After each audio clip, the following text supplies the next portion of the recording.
Hi Achieve family, it's Gina Pongetti Angeletti, co-owner of Achieve Physical Therapy and Sports Medicine. We just wanted to touch base with you to see how working from home is going. We know a lot of you aren't in your cars anymore and aren't going to your actual offices, and there's a whole lot of work with homeschooling and tracking your kids and bills and all the great things that come with a whole family being in one place at home.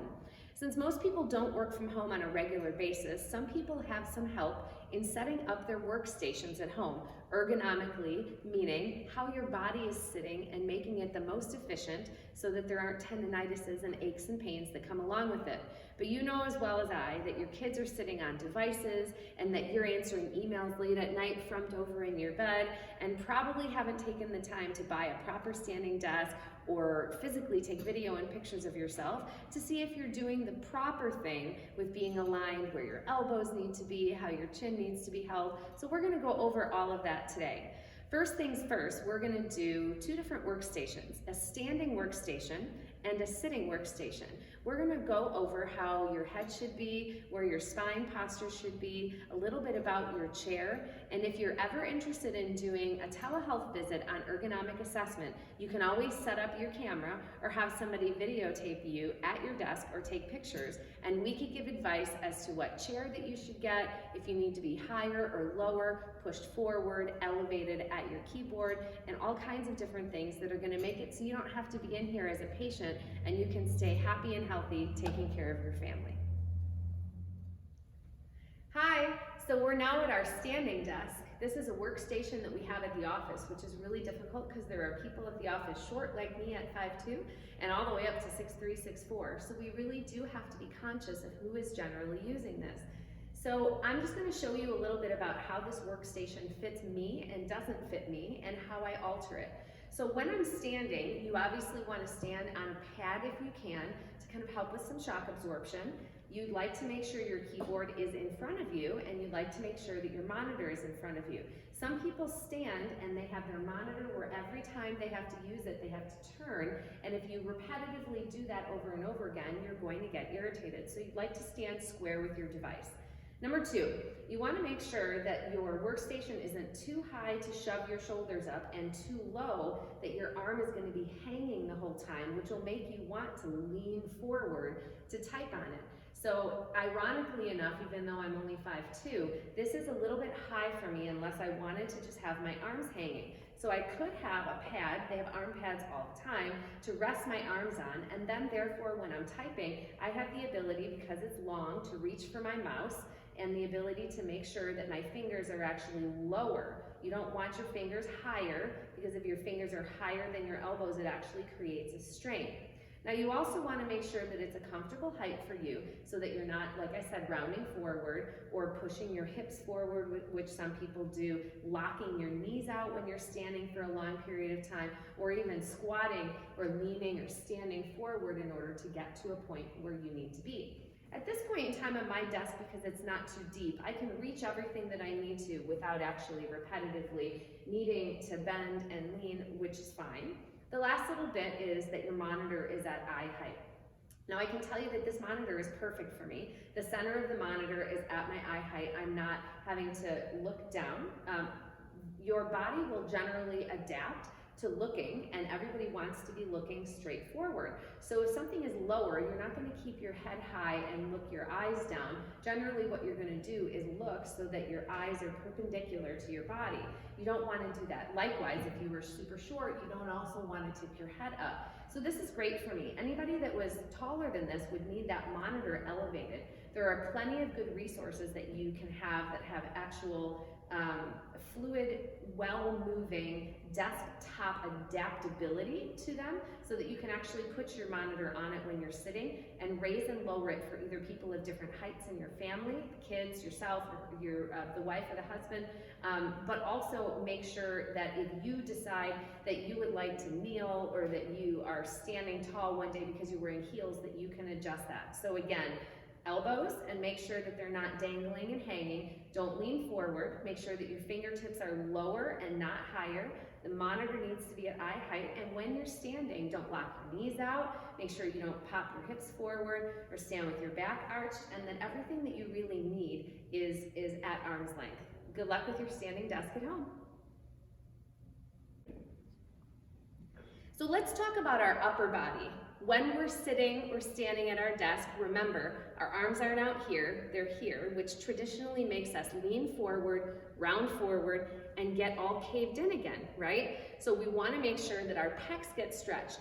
You can put your hands up in a goalpost situation and open. You can go against a doorway and do the same thing where you stand in a door jamb and lean forward. But one of the easiest things to do if you don't have a doorway and just have open space is to extend your arms out to the side, relax your wrists, and pull your arms back. Relax out. It activates your rhomboids and your shoulder blade muscles behind you, and it also stretches in front. If you'd like to be a little bit more aggressive, you can do some nerve flossing. Don't do both at the same time. One hand back and one hand forward, and then you switch. And as you pull your hands back, you'll notice that you feel your nerves stretching from your chest all the way to your fingers. Now your hands are constantly moving. Your finger flexors are moving to push down and your extensors to lift up. But we want to make sure that the tightest part of us, which is in our forearm, which are the muscles that bend forward and that grip our devices, are stretched. So the first thing you can do is put your hand out in front of you, pull your fingers back so that you can get a good stretch in your forearm. You can also flip your hand over and dynamically do this stretch by bending in and straightening, and bending and straightening, and that will allow this whole section to be stretched. Making sure that we give our thumb a little extra love in and of itself is also a really good idea.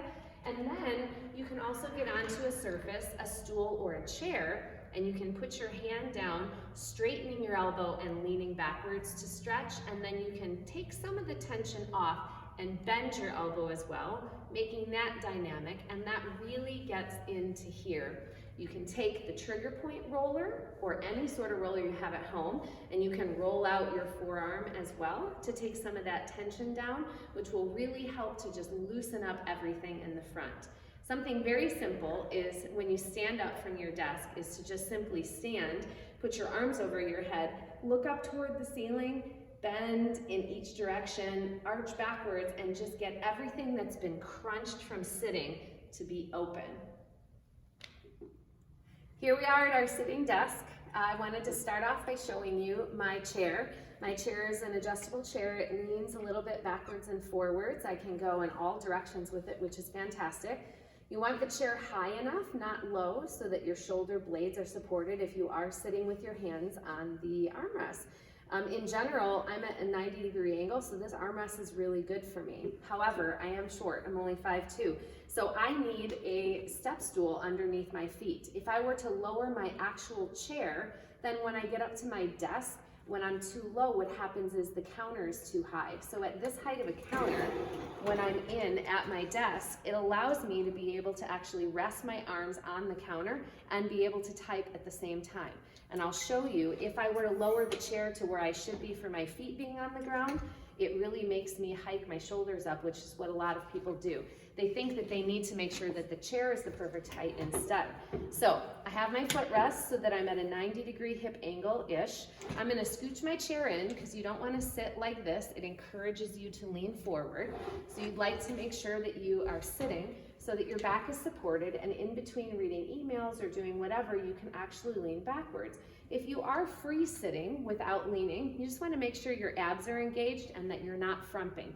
If you pull away from the chair, the odds are that you're going to be able to front forward because the chair won't push backwards. You have space back there to do that.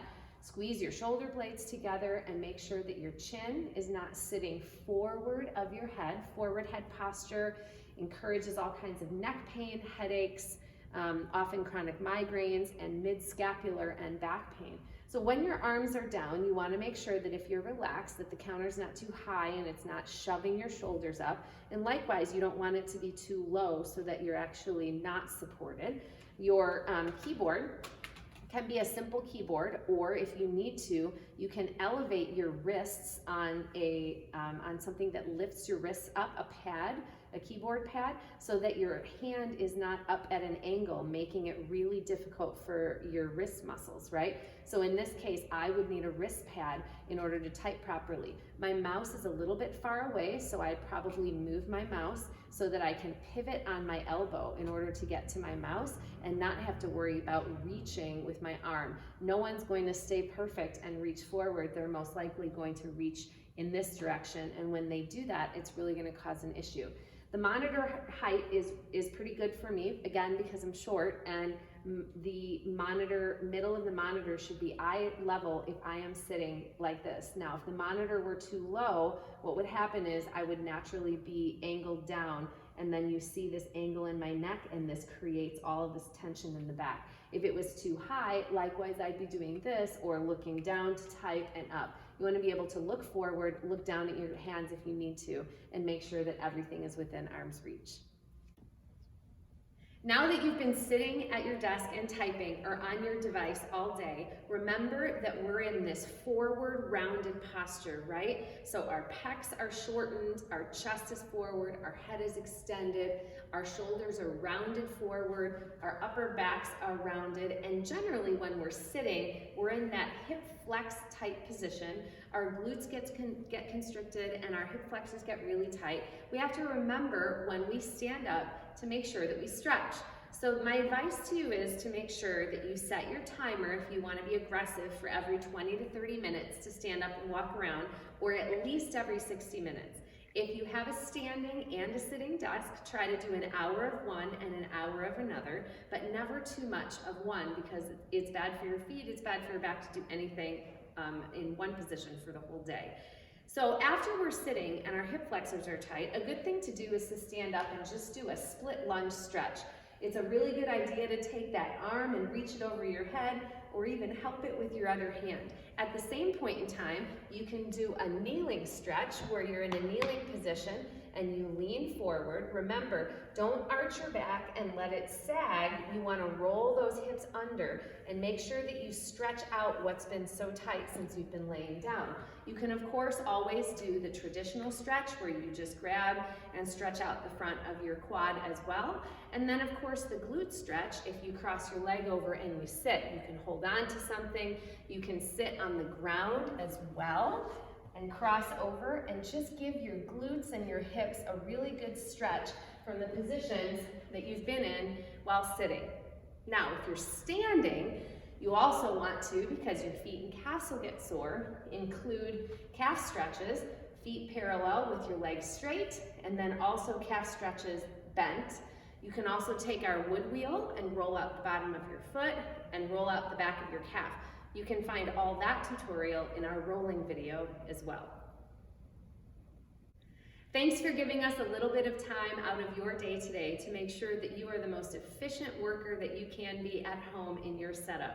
If you need an ergonomic assessment or have any questions whatsoever, please feel free to call us. We can always do these photo and video chat sessions or telehealth sessions so that we can see how you're set up and give you advice on equipment, position, and how you can manage your day. Stay healthy and safe out there. We hope to see you soon.